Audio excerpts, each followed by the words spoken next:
adınla mən qürur duydum. Mənim doğma diyarımsan. Vətəni sevim anlamdır buyurmuşdur Resulullah. Vətən üçün kim şehit olsa yerin cennet eder Allah. Vətəni sevim anlamdır buyurmuştur Resulullah.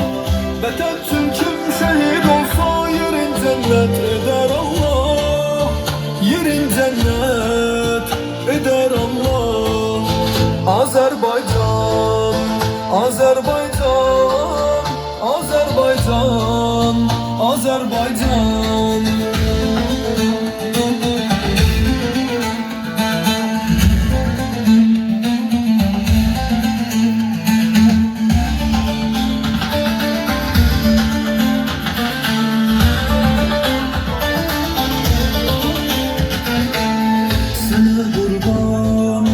Vətən oğlu, mərd ol vətən köşeğinden rahat yatsın.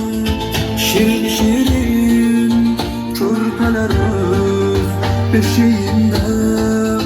Sana kurban vətən oğlu, mərd ol vətən köşeğinden rahat yatsın. Şirin şirin körpeler öz beşiğinde. Vətəni sevim anlamdır buyurmuştur Resulullah. Vətən üçün kim şehit olsa yerin cennet eder Allah. Vətəni sevim anlamdır buyurmuştur Resulullah.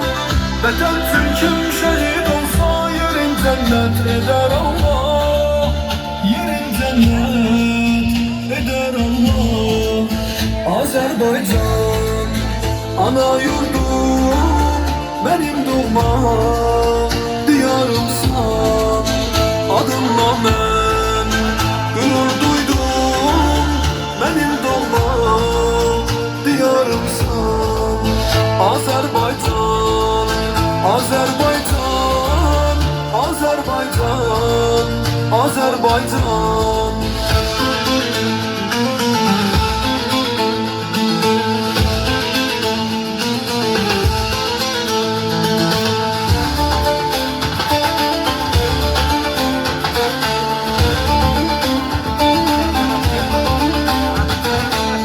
Yüksektedir vətən adım, sevək onu canımız tək. Müqəddəsdir ana kimi qiymətini dərk eyləyək.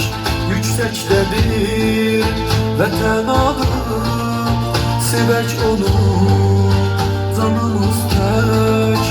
Müqəddəsdir ana kimi qiymətini dərk eyləyək.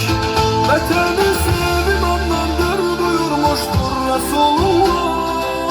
Vətən üçün kim şehit olsa yerin cennet eder Allah.